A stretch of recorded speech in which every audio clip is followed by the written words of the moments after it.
Hello students, I am doctor Raju Sharma. आज का हमारा टॉपिक है भारत में ऊर्जा संसाधन। ऊर्जा के संसाधनों को दो वर्गों में रखा जा सकता है, क्षयशील संसाधन और अक्षयशील संसाधन। निरंतर उपयोग या शोषण करने से जो संसाधन समाप्त हो जाते हैं उन्हें क्षयशील संसाधन कहते हैं।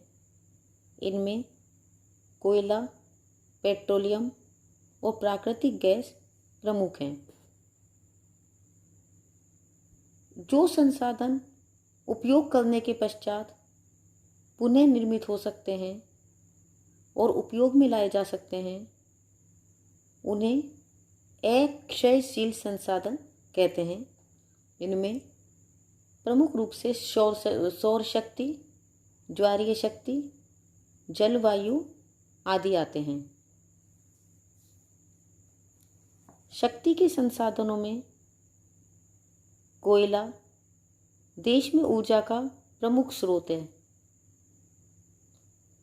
और देश की व्यावसायिक ऊर्जा की खपत में इसका 67% योगदान है। कोयले के प्रकार कार्बन, जल और वाष्प की मात्रा पर निर्भर करते हैं। भारत में 3 प्रकार का कोयला पाया जाता है: एंथ्रेसाइट, बिट्यूमिनस और लिग्नाइट।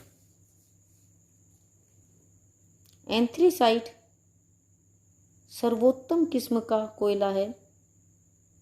इसमें कार्बन की मात्रा 80 से 95% तक, जल का अंश 2 से 5% तक और वाष्प का अंश 15 से 45% तक होता है। जलते समय यह धुआं नहीं देता। इसमें ताप भी अधिक होता है। दूसरा है बिट्यूमिनस। यह मध्यम किस्म का कोयला है। जलते समय यह साधारण धुआं देता है।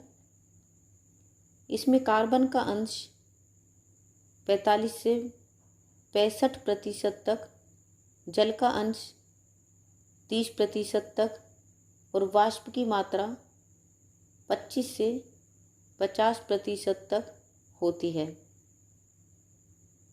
तीसरा है लिग्नाइट कोयला। इसे भूरा कोयला भी कहते हैं। यह अपरिपक्व कोयला है। जलते समय यह अधिक धुआं देता है।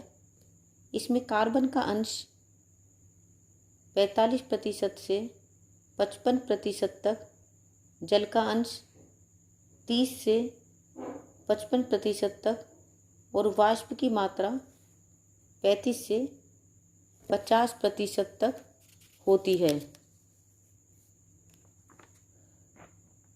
भारत का 99% से अधिक कोयला गोंडवाना शैलों से तथा शेष टर्शियरी शैलों से प्राप्त होता है। गोंडवाना कोयला क्षेत्र का अधिकांश कोयला दामोदर, सोन, महानदी, गोदावरी, वर्धा आदि नदी घाटियों में पाया जाता है। सतपुड़ा एवं पूर्वी हिमालय के पर्वतीय क्षेत्रों में भी यह प्राप्त होता है। दामोदर घाटी क्षेत्र भारत का विशालतम कोयला क्षेत्र है।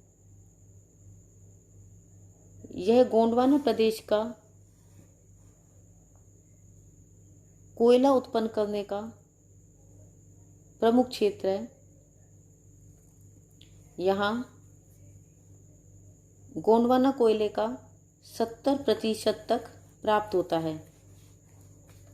दामोदर घाटी में रानीगंज, जो कि पश्चिमी बंगाल में है, झरिया, बोकारो, गिरिडीह और कर्णपुरा जो कि झारखंड में है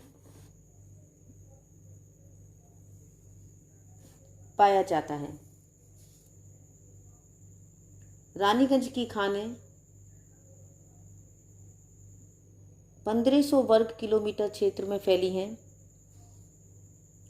इनका विस्तार बर्दवान, बांकुरा, मानभूमि और दुमका तक है। झरिया की खानें लगभग 450 वर्ग किलोमीटर क्षेत्र पर विस्तृत हैं। ये खानें जमशेदपुर, आसनसोल, कोलकाता आदि नगरों के निकट स्थित हैं। बोकारो की खानें 550 वर्ग किलोमीटर भूमि पर फैली हैं। गिरिडीह की खानें हजारीबाग जिले में लगभग 20 वर्ग किलोमीटर क्षेत्र में फैली हैं।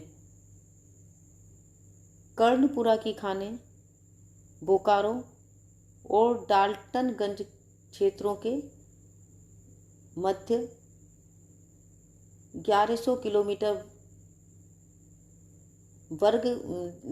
वर्ग किलोमीटर क्षेत्र में विस्तृत हैं। इस क्षेत्र को 2 भागों में बांटा गया है, उत्तरी कर्णपुरा और दक्षिणी कर्णपुरा।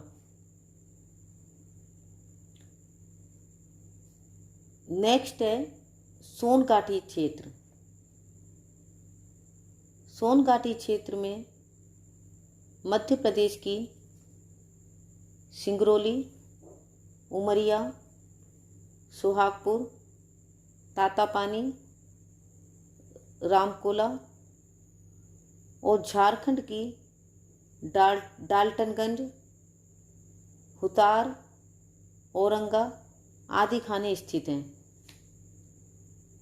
सिंगरौली की खानें 2200 वर्ग किलोमीटर भूमि पर मध्य प्रदेश के रीवा जिले में और उत्तर प्रदेश में मिर्ज़ापुर जिले तक विस्तृत हैं। महानदी घाटी क्षेत्र में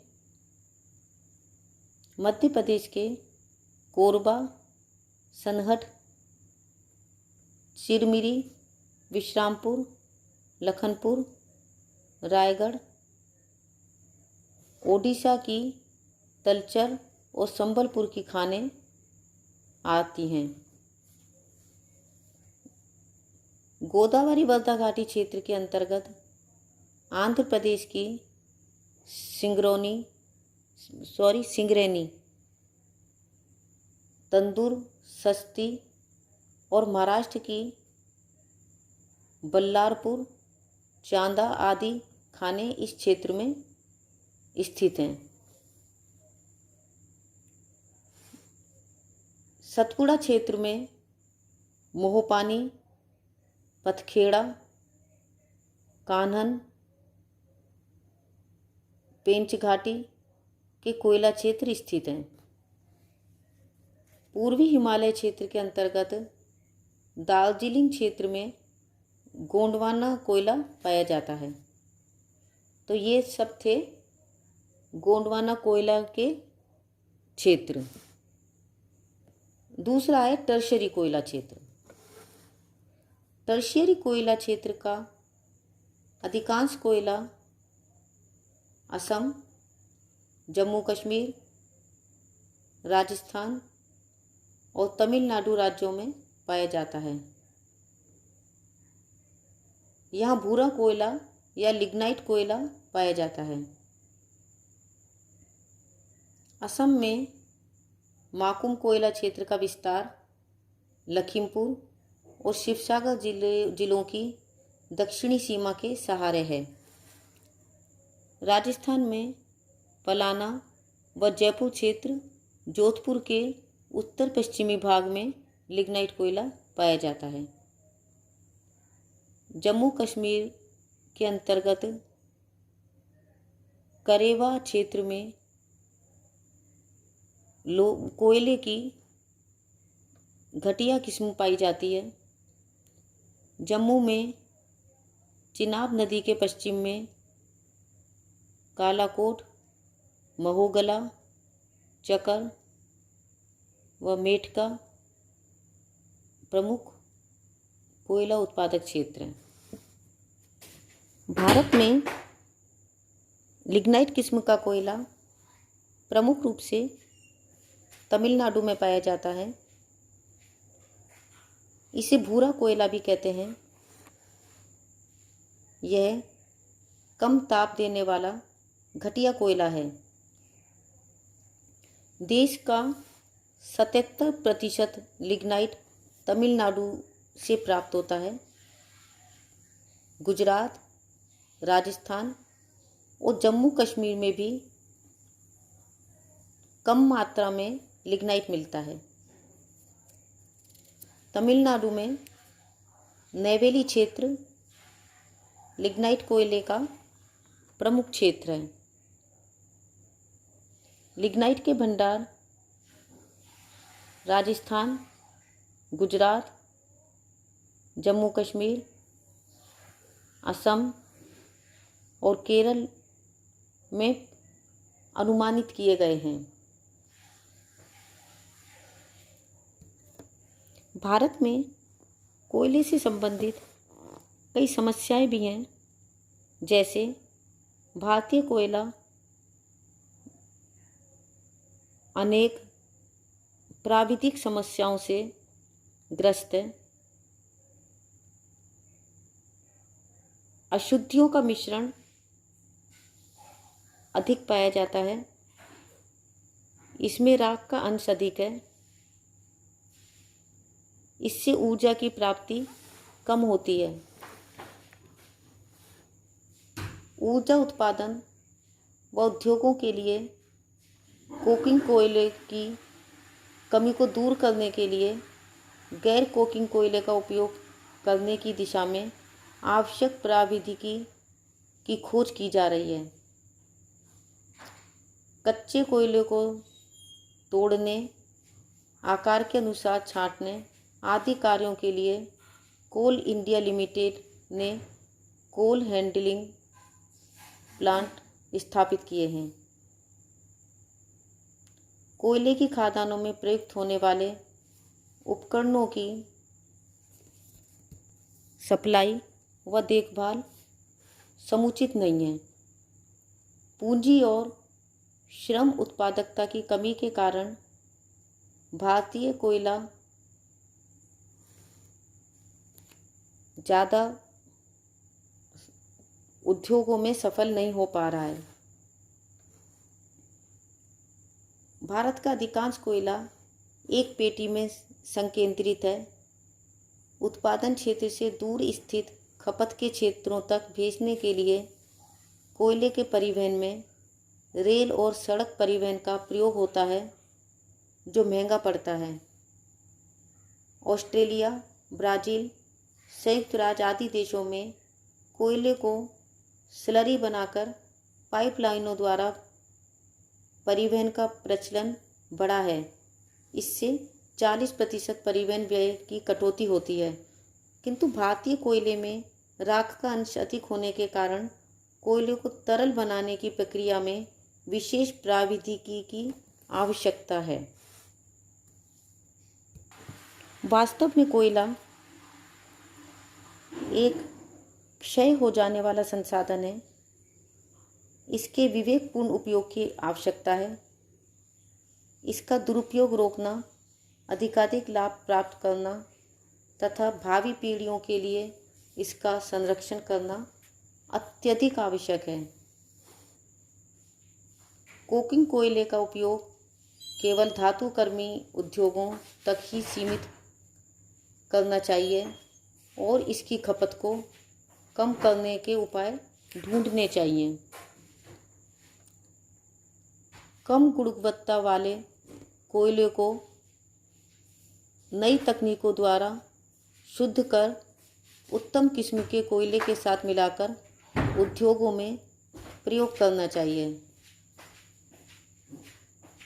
खनन क्षेत्रों में कोयले के अवैध खनन और तस्करी को रोकने के उपाय किए जाने चाहिए। तो आज हमने शक्ति के संसाधनों के अंतर्गत कोयले का अध्ययन किया। नेक्स्ट टाइम दूसरे शक्ति के संसाधनों का अध्ययन करेंगे।